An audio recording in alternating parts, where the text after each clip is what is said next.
This is Catabatic, the second map. They are live here. Just waiting for the countdown to finish. They have 2 minutes to spam suicide click. Budokai piling up bodies. Look for Budokai's pile of bodies. There's a few nuggets. Oh, they're all gone. I didn't find it.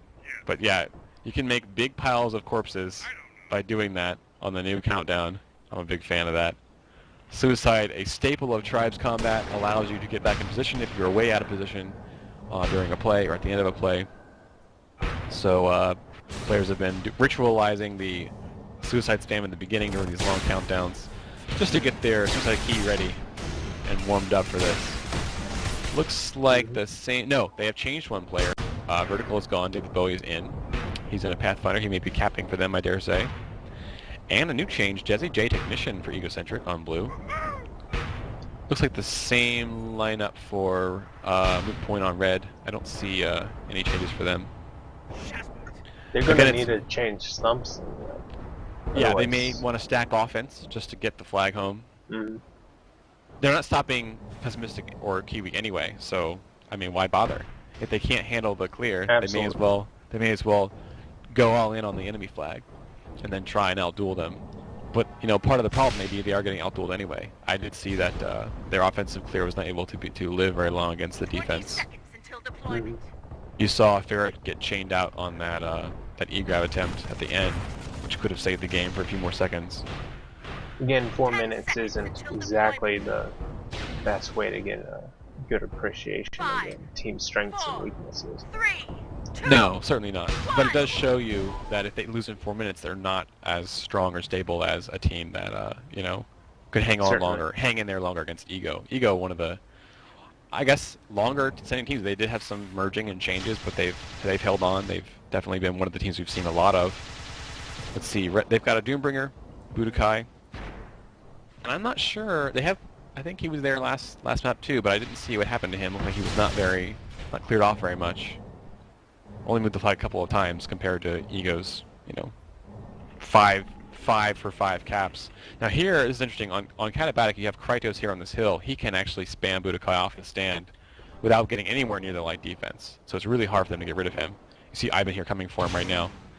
First flag run may be by Nephi, who's off in the backfield on the blue side. Kiwi passed him, so he may have called it out for the defense. We'll see if they spot him. Budokai is about half HP. Haven't been cleared, and yeah, he has to 1v3 the defense, so he was not able to get the flag. Does die. Next flag carrier is going to be probably Bowie or Pessy, coming in soon. Small Kiwi is moving in really quick. Reddish Blue kill one. Oh, they cross routes. I love that. I love to see players cross routes. Fantastic. So confusing for the defense to see players do that, because you can't tell which one's going to grab. And here's Kiwi, yeah, as you said, very high. Unsnipeable at this point. In fact, looking for a shot, but it's too far away. This is going to result in a cap in a few seconds here, unless they can miss this flag moving. Zorse is there. Misses the flag, trying to get off the stand. Kiwi actually is not going as fast as I was hoping he would. Ferret with a sport on E-grabs, killed right away. Source is there, looking for it. Not on the stand yet. Krytos runs up. They kill it, get a return. Oh my goodness, that was a fantastic play. Nephi came in at the last second, killed Kiwi and got a mid-air return. That was awesome. Talk about being clutch. That was sick. They tried to get out the stand for a chain grab over here on the red side, but Arch Angelus having nothing of it. He's babysitting it against Pilot there. Puts it back. Who has the better chain gun here, Pilot or Arch Angelus? Let's see.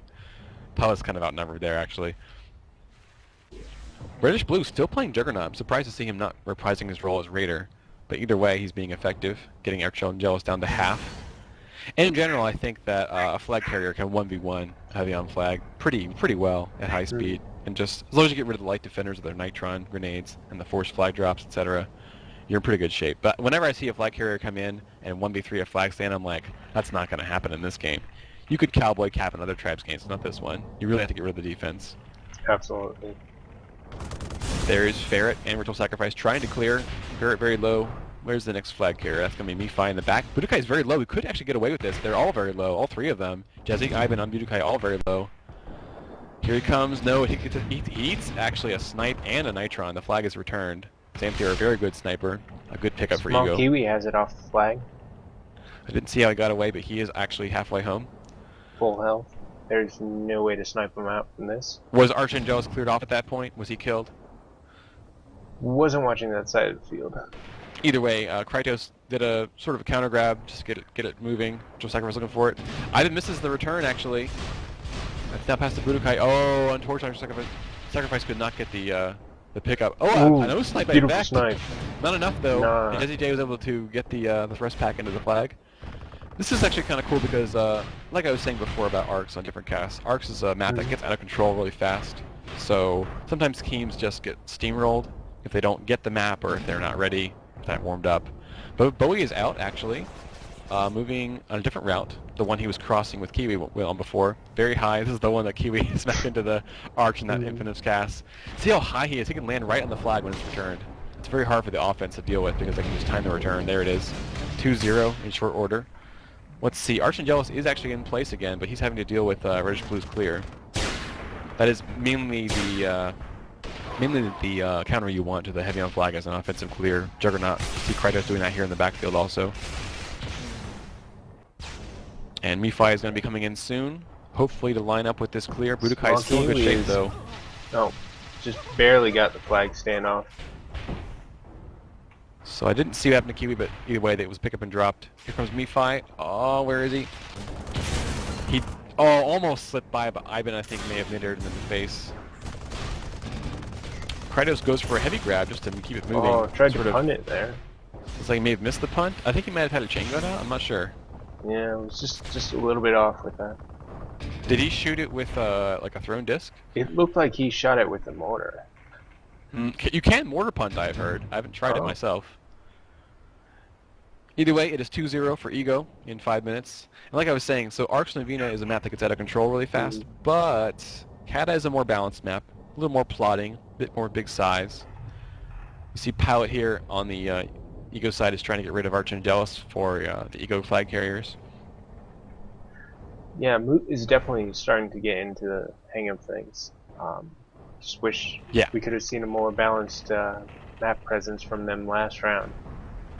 It can be hard. Those cluster maps. Oh, again, Mifai shut down by the Ego defense, so a failed flag round again. This is a map that most people like. I think it's pretty balanced. The heavy on flag is down. Here's Bowie. 1v1 against this chaser. Does slip away. Short's not able to take him out. So the same flag round again, high over this hill. Will Vec get a shot off? We'll see when he gets high. Looking for it. Where's the shot? He misses his first shot. Krytos moving in for the E-grab.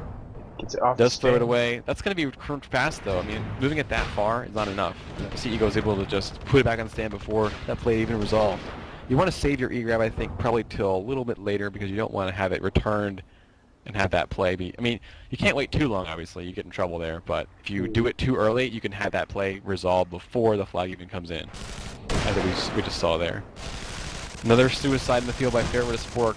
Probably getting frustrated with the return of events. He's not able to get rid of the defense over here on the blue side for Mifai. Oh, actually, Ego's down a player, and they lost Bowie. So that's going to be a slight advantage for Moot Point for a few minutes here as they try and get an 8th player in.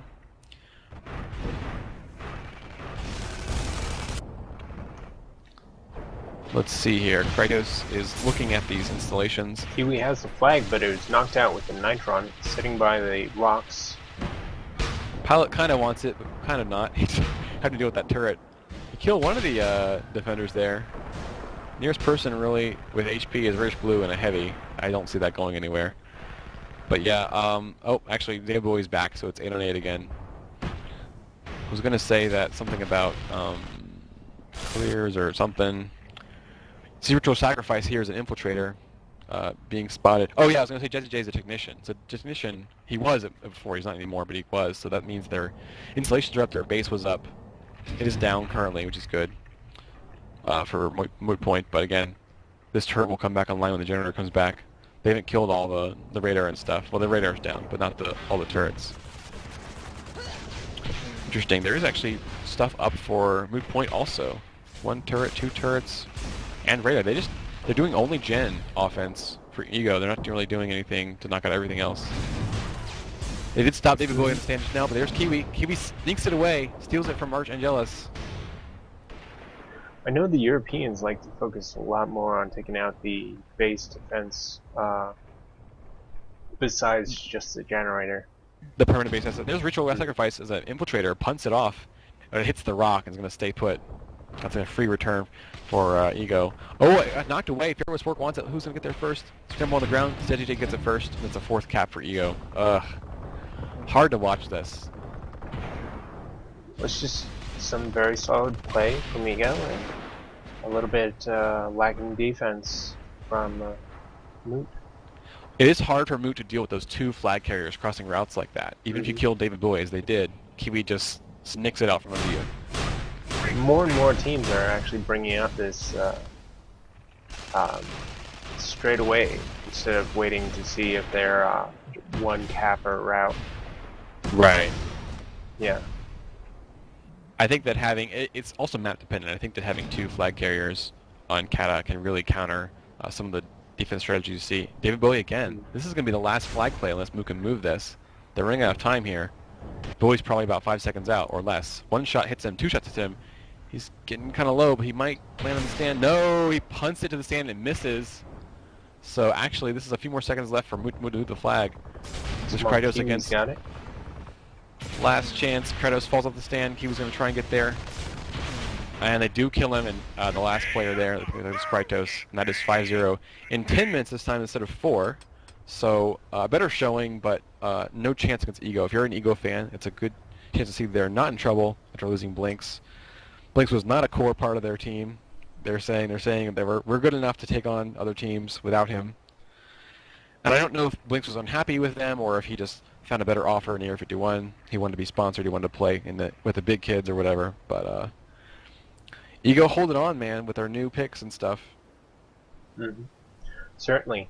What I've been noticing a lot from Ego this time around, as opposed to their games last week. Last week, David Bowie and Small Kiwi were coming in, but they were coming in just enough time difference so that one of them would get picked off before the other had a chance to come in for those dual cap routes. And this time they've got it lined up. They've got it synced enough so that it's just extremely hard for them to take out